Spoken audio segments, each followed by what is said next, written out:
What we're looking at here is a geocentric Earth program, and I'm going to run it, and you'll see it how everything is revolving around the sun, and the sun is revolving around the Earth.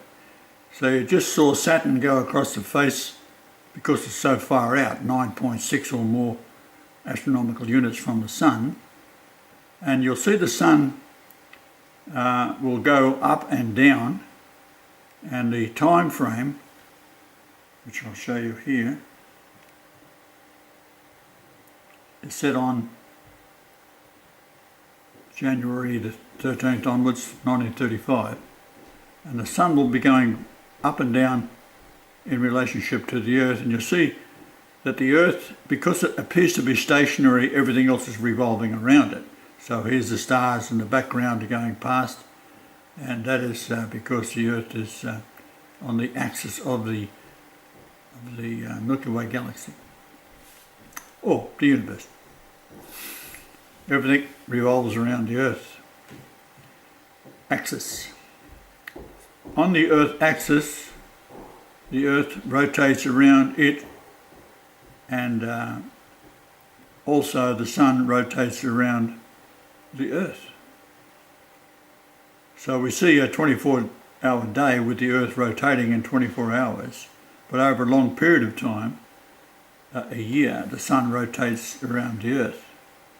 You'll see the moon is going in its normal orbit, and you'll see Jupiter as it comes around, because it is so far from the sun, 5.45. You see Mars is going across the face of the Earth there. If you watch Jupiter, see what's going to happen. It goes across the face of the southern part of just near Australia. In fact, the Earth is higher than all the other planets in relationship to the sun. So you see the moon flashing around. Now we'll see Mercury come around. Now Mercury is close to the sun. Venus is inside the orbit of the Earth. You see Jupiter going past the far side of the sun, and then you'll see Venus coming around, and then Jupiter goes on the above Australia, because it's 5.45 astronomical units out. That's 93 million miles times 5.45. You see Mercury going across the face of the sun. Now you'll also see the far distant planets. Now you see Mars, because Mars is further out from the sun than the Earth is for most of the time. And we can stop that here, and we can now measure to the sun or to any other planet from the Earth.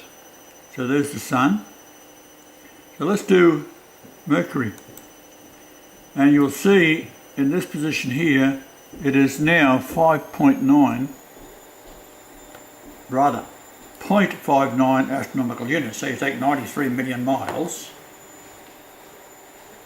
so you got 93 million times that distance is 0.59.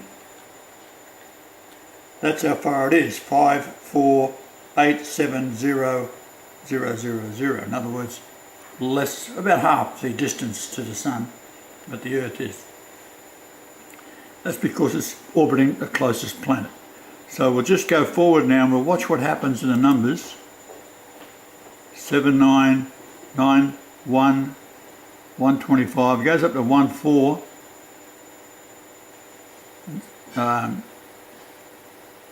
Keep watching it. 134, 141, and back down. You see the closest it gets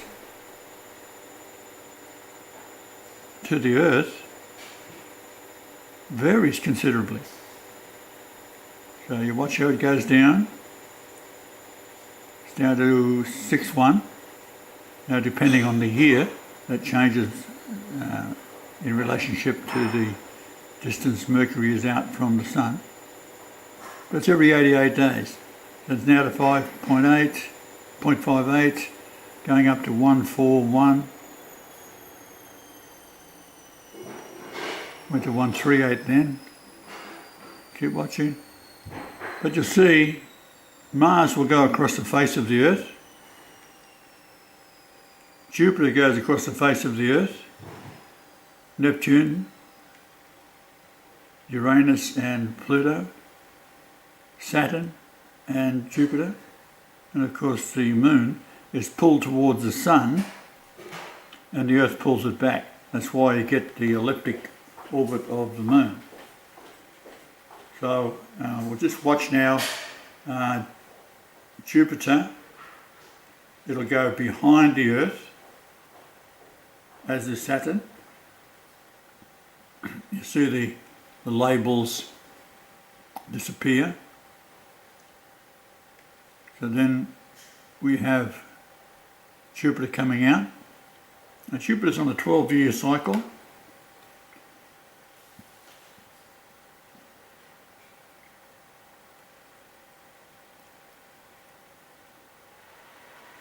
There's Uranus, Saturn, Jupiter.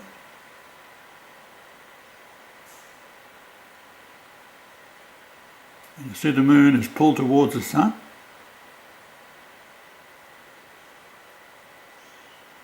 And that varies somewhat, but watch what happens as the Sun comes back up again, still being pulled towards the Sun, and the Earth is pulling it back into its orbit around the Earth.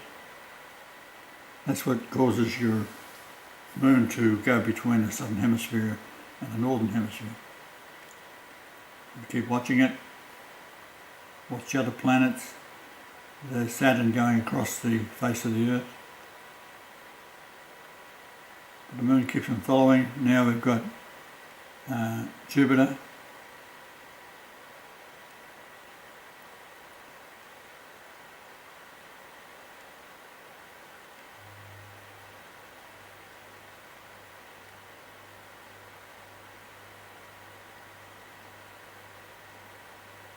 See how the Moon is influenced by the Sun.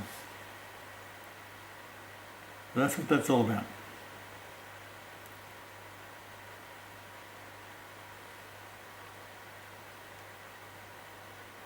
And Mercury has got this huge elliptic orbit because of the influence of the Earth being the centre. It's being pulled not towards the Earth, it's being pulled towards the axis of the Earth, which is sitting on. If the Earth wasn't there, it would do exactly the same thing because it's pulled towards the axis of the Milky Way galaxy and the universe per se. There's Mars.